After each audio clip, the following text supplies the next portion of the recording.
سيستفيد ذوو الاحتياجات الخاصة من بطاقة معاق تتسم بمواصفات عالمية حسب المقاييس التي وضعتها الأمم المتحدة لصالح هذه الفئة، وهو ما كشفت عنه وزيرة التضامن والأسرة وقضايا المرأة منيا مسلم. لازم نمشوا معها. الآن راهي اللجنة على مستوى وزارة الصحة مع وزارة التضامن راهم يعملوا أخصائيين خبراء أطباء وأخصائيين في هذا المجال اللي باش يضبطوا لنا البطاقة، ومورا هذيك راهم إن شاء الله قريب يكملوا باش نعطوا البطاقة الجديدة لكل المعاقين الجزائريين على مستوى 48 ولاية. بطاقة والمعاق الحالية شكلت أحد انشغالات شريحة ذوي الاحتياجات الخاصة لفترات طويلة، سيما وأن هذه الفئة تعاني صعوبات جمة وسط المجتمع، حيث ستكون بطاقة المعاق العصرية أحد أهم مكاسب هذه الفئة. إذ أوضحت مسلم في تصريحات للإذاعة الجزائرية أن هيئة التضامن قد اتخذت قراراً بتحويل بعض المراكز غير النشطة وعديمة المردودية إلى فضاءات لاستقبال الأطفال المعاقين المحتاجين إلى مرافقة، وهو ينتظر موافقة الحكومة. لا بد علينا أن هذا الغلاف المالي أو المساعدات نعرف لمن تمشي وكيف تتصرف بها الجمعية والجمعيات التي تنشط في التضامن وفي العمل الإنساني والعمل أو النشاطات التي تختص بها وزارة التضامن الوطني. ولهذا أعطيت تعليمات أننا الآن نمشي لإرشاد المال العام ومحافظة المال المواطنين، أننا نمشي بقوة نشجع ونساعد ونمول الجمعيات التي لديها نشاطات وبرامج. ويبدو أن سياسة التقشف قد طالت قطاع التضامن هو الآخر، بعدما قررت المسؤولة الأولى عن القطاع ترشيد النفقات التي ستبدأ بحرمان الجمعيات الغير ناشطة من المساعدات المالية. فهل سيكون هذا القرار إحدى خطوات إصلاح قطاع التضامن، أم أن هذا الأخير سيكون مجرد حبر على ورق؟ اوكي خاوتي، راكم شفتوا هذا الفيديو عنده 10 سنوات ملي هضروا عليه، على البطاقة الجديدة تاع المعاق الجديدة. والبطاقة هذه كان مجرد كلام فقط، كما دوق على المادة 15 وعلى المراسيم التنظيمية تاع المعاقين تاع القانون الجديد شبه جديد تاع المعاقين. يعني ما راح نشوفوا قانون جديد، ما راح نشوفوا مراسيم تنظيمية للقانون هذا شبه جديد، يعني كيف وكيف الآخر كالقديم كيف ما راح نشوفوا خير في الحكومة هذه. مازال التهميش، مازلنا في الحق، ومازلنا في التمييز العنصري بيننا وبين الأصحاء. راكم تعرفوا البطاقة هذه هي الأولوية في التهميش والأولوية في الحكرة. على بالكم كانوا يديروا البطاقة الجديدة هذه، البطاقة المغناطيسية بالمترية كما يقولوا، تتحتم على الدولة الحكومة الجزائرية تطبق واش سنيات عليه القانون الدولي تاع ذوي الاحتياجات الخاصة، تتحتم عليها تطبق على واش سنيات في القانون والاتفاقية على بها. هي ماهيش حابة دير البطاقة هذه باش تبقى تحقر فينا وتبقى تهمش فينا ونبقاو نعانيو، وباش تنتظروا يا خاوتي الزيادة وتعديل القانون هادو ان مكانش، مستحيل راح تكون. وهذوك القنوات اللي راهم يقولوا لكم كما انا اللي تقسنطينه ومن ذوي الهمم تقول الزيادة كاينة، اي ما كانش، راهي تلعب بكم وراهي كما يقولوا تخدم في مصالح الحكومة الجزائرية وتطبل للحكومة على حسابنا نحن المعاقين اللي رانا نعانو من العنصرية والجوع والتهميش. ياك شفتو الوزيرة من قبل ديما تقول لكم القانون في القريب العاجل والزيادة في القريب العاجل وكذا. هذه اللي ذوي الهمم راهي تمشي بنفس الأسلوب تاع وزيرة التضامن ونفس الأسلوب تاع الحكومة، راهي غير تصبر فيكم وتمشي لكم في ليام فقط. هذا ما كان، الزيادة ما كانش. ودوق نحط لكم واحد الفيديو تاع واحد الانسان يعاني من العنصرية في الجزائر بسبب تهميش الحكومة الجزائرية بلادنا للمعاق، يعني من العنصرية، يعني من الفقر المدقع. وأنا كي راني نهدر على العنصرية تمييز. حاب الموطن، حاب نمشي بيه. السلام عليكم، حياكم الله، ان شاء تكونوا بخير وعلى خير. عودة جديدة إلى نشر النداءات. اليوم راني في بلدية العوينات، تابعة إداريا إلى دائرة عين بوسيف ولاية المدية. دائرة العوينات كما راكم تشوفوا هنا تقريبا صحراء في وسط هذه الجبال. كاين واحد الحالة، كاين واحد العائلة لازم نعاونوهم. عائلة عمي قويدر اللي عنده 5 أولاد، واحد فيهم منير من ذوي الهمم، وعنده كذلك طفل واحد اخرى من ذوي الهمم. اليوم جينا على جال منير، قال لنا الحلم تاعي والامنيه تاعي انه تكون عندي موطن نتنقل بها. منير، جينا على منير في عمره 24 سنه. تشوفوا الحاله تاعو كيفاش يمشي. منير السلام عليكم. هذا هو منير خوتنا. رانا اليوم عند منير كما قلت لكم. منير صاحب 24 سنه زاد هكذا بهذا الاعاقه. منير عيطول عليه من رمضان، واليوم كتب ربي باش نجوز نصور معاه ان شاء الله، وهو يحكي لكم واش راهو حاب. هكذا منير حاب الموطن، حاب نمشي بيه، حاب توصفول ما كانش اللي في تونس ما يرفدوكش في النقل. ايه احكي لخوتك الجزائريين، خاطبهم، هضر مع الناس المحسنين يشوفوا هذا الفيديو. احكي لهم كيفاش تسوفري، كيفاش هكذا. انت شاب يعني الله يبارك، ربي ابتلاك بهذه الابتلاء، بصح يعني خصك امور. احكي لهم هنا. وحاب تاع الموطن، حاب كلاحد مبقاوش اللي في تونس. كيف نقبل والفتنة ونروح ليا ما كاسنا الفتنة، لازم اتوب. كيفاش تروح للطبيب؟ كيفاش؟ مع الطبيب تونس، الطبيب كلهم وتونس. ما يدوكش للطبيب؟ تونس الطبيب حتى نكريك على صالة. وقت عييت شويه عييت عييت. وبابا كيفاش يديك ويجيبك؟ عيب اللي فتني وعيب. انا حاب تبقى هاتولي وحدة كما ذي موطو هذيك اللي مغطيه. ايه مغطيه ذيك تروح بها الطبيب، وتروح تصلي بها. والجامع كيفاش تاك؟ حاب الجامع هنا قريب ليك ولا بعيد؟ ايه سما تروح بها تروح بها. ولي واحد بها. وين تروح بها؟ تروح بها حتى الاولانيه تروح بها عمشي تروح بها. ان شاء الله بعد ما نديروا الفيديو ان شاء الله تحقق الامنيه تاعك ونحققوا لك الامنيه تاعك. وما درتش طالب على موطو ولا؟ ما بقاوش، ما حبوش. ما شفت جمعيات اخرين ولا؟ ما شفت نقاوش. ما كاش. السنوات هذو اللي فاتوا كنا نقول لك انا عانيت معاه. رافدوا نص الطريق نرفدوا ونص الطريق نكريلو، ونظل معاه للمغرب ما لقاش فيها حتى نجي نلقاش فيها نجي. واش نهي نطلبوا من الناس الخيرين المحسنين يعاونوه. وسراول كنا نقول لك من السمانه للسمانه نجيب له 10 12 سروال ما تلحقوش السمانه. هاو يحبي ما يلحقوش من سمانه لسمانه. اش قلتوه هذه وين حنجيبها له ما تلحقش السمانه. هذه جبتها له نهار السمانه هذه خلاص. الحفاظات ما يلقاش حتى فيه يروح. ليكوش حتى حاشاكم باه ندير له ليكوش مكان نشريهم له بدراهم.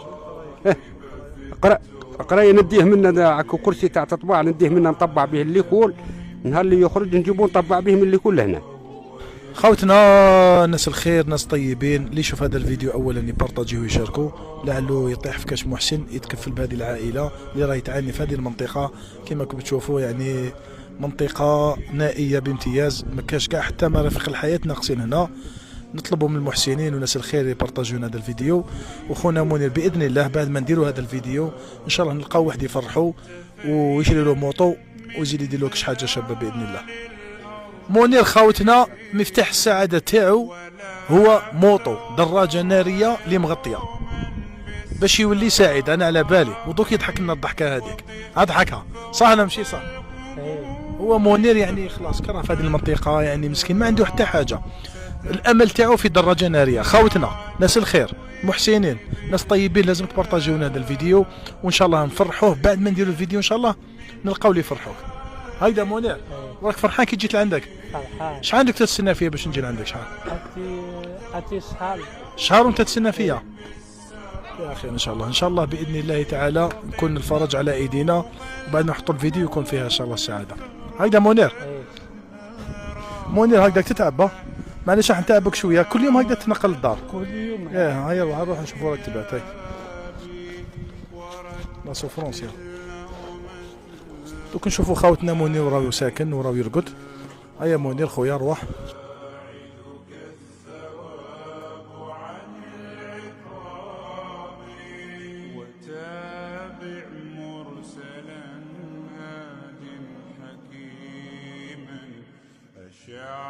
هيا منير مسكين هاك تشوفها، هي منير تجبد. ان شاء الله ربي يفرج عليك ان شاء الله. هي التعب فيها في الدخله هذه، باش تولي الموطو تنقص عليهم بعد ان شاء الله.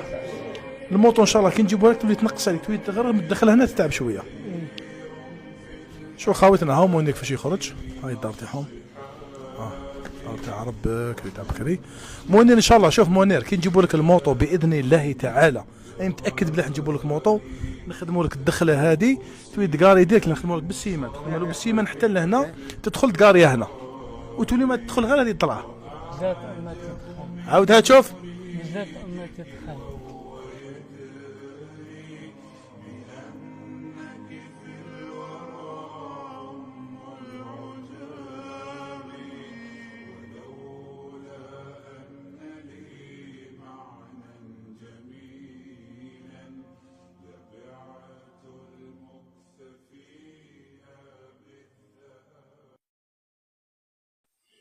وهذا الميساج اللي كرئيس الجمهورية عبد المجيد تبون، وليك ثاني يا وزير التضامن سوريا ميلوجي، راكي تشوفي بعينك وراكم تشوفوا بعينكم. كون جا صح كاين التكفل والرعاية الصحية بالمعاق والتكفل به، كون ماهوش وصل للدرجة تاع ولات الله بيطلب في الناس باش تعاونو، باش تشري له موطو وباش ياكل ويشرب. هذه هي حماية المعاق، هذه هي حماية المعاق. من واش حميتو؟ ما هو محمي حتى من حاجة، ما هو محمي من الجوع، ما هو محمي من الفقر، ما هو محمي من أي حاجة. العلاج ما كانش، ما كان حتى حاجة، لا حياة لمن تنادي. تمدوا لنا في 12% وتقولوا لنا حماية المعاق. 12% تحمي المعاق، ما تكفيش حتى باش يشري الخبز. ونزيد نحط لكم يا خوتي فيديو تاع واحد الانسان محقور تاني في الجزائر، راهو خرج يشكي ويعبر على المعاناة تاعو والحقرة. ولازم كل واحد يدير كيما هو، لازم كل واحد يشكي، ما يقعدش يستنى في الناس تريكلامي عليه. السلام عليكم خالتي، هذا ميساج لعبد المجيد تبون سيد الرئيس. عندي سؤال، علاه منحة البطالة 1.5 مليون وبالشاك، ومنحة الإعاقة تاع 80% راهي ب700,000، تعطوا فينا 700,000. وثاني حاجة خلتوا منحة البطالة وكذا كامل نحاها منحة الإعاقة هذه تاع دايرين قلب امراض ومعاقين. شفتوا خوتي الظلم كيفاش؟ شفتوا الحقرة؟ ديروا كيما الانسان هذا، دير فيديو وخرج حكي على روحك ودافع على روحك وقول باللي الحقرة كاينة، والدولة حقرتنا، باللي ما عندنا حتى قيمة في الدولة هذه. الدولة الجزائرية راهي مع الحيط الواقفة مع الصحيح. المريض المعاق تدفنو وهو على قيد الحياة، ما عنده حتى قيمة، وما عنده لا رعاية صحية، ما عنده لا منحة تحميه من كل شيء. المنحة هي اللي تحميك. المنحة كي تعود منحة مليحة 3 ملايين 4 ملايين هي اللي تحمي المعاق، تحميه من الفقر، تحميه من الجوع، ترقيه يولي عنده قيمة في المجتمع. وباش تحمي المعاق تحميه لازم تكون عنده منحة كبيرة 3 ملايين حتى 4 ملايين تنصح تقول حمية المعاق، وتكون عنده قيمة في المجتمع بالمنحة ترقيه، وتكون عنده كرامة تا إنسان. وبهذه المنحة تاع 12% ما ترقيش وما تحميش، ويبقى المعاق ديما في معاناة. ودوقا نحط لكم يا خوتي تا واحد الفيديو تا واحد الانسان كيفاش كان هنا في الجزائر، كان محقور، كان يعاني ومن بعد حرق، فرج عليه ربي حرق لفرنسا. لو تشوفوش كيفاش كان وكيفاش ولا. السلام عليكم شيخ. وعليكم مرحبا السلام. بك عندنا. الله صارتنا يسلمك يا بركة. سيدي، شكرا. الله يحفظك شيخ. سي سميسو، هذا بيتكم هذا هو البيت تاعنا. نعم مبني شيخ. على الطراز الاندلسي القديم. نعم يعني قديم. وسط الدار والساري. نعم. والدالية تاع العنب والورد. ريحة البليدة. ما شاء الله. الله يبارك. سي سميسو، حنا جينا على جال.